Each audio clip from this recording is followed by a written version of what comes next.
नमस्कार दोस्तों, स्वागत है आपका द होमीज रिवर चैनल में। आज हम आपके साथ लाए हैं एक नया एपिसोड हमारे ज्योतिर्लिंग यात्रा का, जो है केदारेश्वर महाराज के बारे में।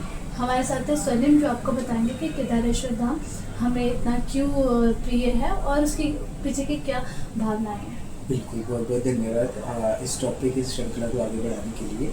तो अभी तक हम 5 ज्योतिर्लिंग के बारे में बात कर चुके हैं और ये हमारे छठे ज्योतिर्लिंग आते हैं, जो है केदारेश्वर भगवान। इन्हें केदारनाथ भी बोलते हैं और केदारेश्वर भी बोलते हैं। तो इसके पीछे का पूरा वृतांत बताता हूँ मैं कि मतलब ये एक ऐसा मंदिर है शिवजी भगवान का जो पीक ऑफ द माउंटेन है, ठीक है। बाकी जो भी हैं आप देखोगे सब मतलब नीचे तल पे ही हैं। जैसे सोमनाथ आप देखिए, ओमकारेश्वर, महाकालेश्वर है, बाकी जितने भी हैं सब मतलब ऐसे थोड़ा तराई एरिया पे है, बट ये जो है ये ऊपर टॉप पे है। इनफैक्ट कंप्लीट ट्रैक है। तो हिमालयाज में, हाँ, हिमालयाज में है। इनफैक्ट बर्फ पड़ती है, ये भी एक प्लस पॉइंट है।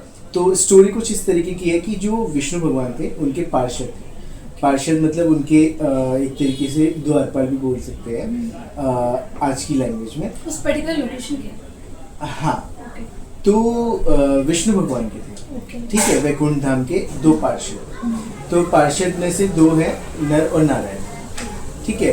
तो नर और नारायण क्या थे कि तपस्या कर रहे थे, ठीक है।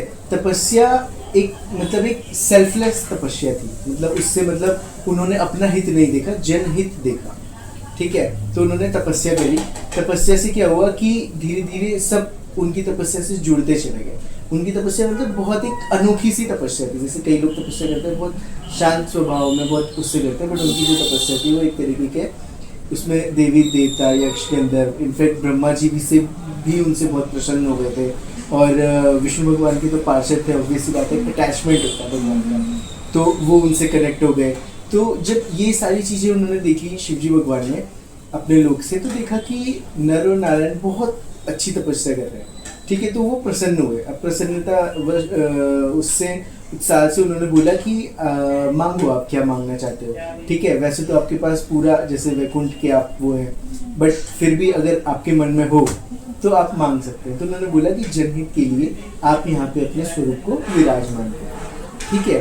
तो वहाँ पे नदी बहती है आपकी, ठीक है, मंदाकिनी नदी। तो मंदाकिनी नदी का जहाँ से उद्गम हो, उस स्थान पे केदारेश्वर भगवान ने अपना ज्योतिर्लिंग फॉर्म में स्थापित हुआ। अच्छा, ऐसा माना जाता है कि जैसे जितने भी ज्योतिर्लिंग हैं वो भगवान जी किसी की तपस्या से प्रसन्न होकर बिल्कुल आए। बिल्कुल तो बिल्कुल। इसके पीछे भी कोई स्टोरी है कि भगवान जी वहाँ पे मतलब किसी ने उनको प्रसन्न किया तो वो ज्योतिर्लिंग। बिल्कुल, जैसे ये वाली तो आपके वेदों शास्त्रों में मिलती है, और एक जैसे आप महाभारत के उस पर भी देख सकते हैं कि जब पांडव अपना मतलब अज्ञातवास के टाइम पे थे, तो अज्ञातवास में जब वो शिवजी भगवान को ढूंढने के लिए निकले थे, भीम, तो जब उनको ढूंढने के लिए निकले तो शिवजी भगवान उनके साथ एक ऐसा एक ठिठोली के फॉर्म में, मतलब गेम टाइप में, कि मैं नहीं मिलूंगा, और वो अलग अलग स्थानों में छुप गए।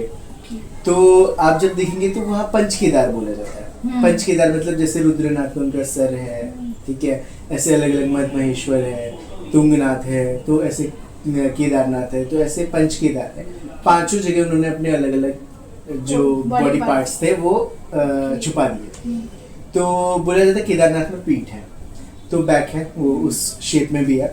तो वहाँ थे, तो वहाँ पे भीम ने उनको उनके एक बैल मतलब उन्होंने वृषभ अवतार लिया था, नंदी अवतार लिया था। तो नंदी के जो ऊपर पीछे जो बैक रहती है वो उभरी हुई होती है, तो उससे उन्होंने पहचान लिया, ठीक है। तो तब भी वहाँ पे उन्होंने ये बोला कि आप इस स्थान पर विराजमान हो जाएंगे। और पंच केदार भी जो थे वो भी ऐसे ही उसी फॉर्म में डिवाइड हो गए, और वहाँ पे आगे आने वाले टाइम पे मंदिरों का निर्माण। तो ये थी हमारी केदारनाथ से रिलेटेड पूरी स्टोरी। तो दोस्तों, आपको कैसा लगा हमारा ये एपिसोड, कमेंट करके ज़रूर बताएं, और मिलते हैं नेक्स्ट एपिसोड में नए ज्योतिर्लिंग की कथा के साथ। तब तक आप बने रहिए द होमीज रिवर चैनल के साथ। ओम नमः शिवाय।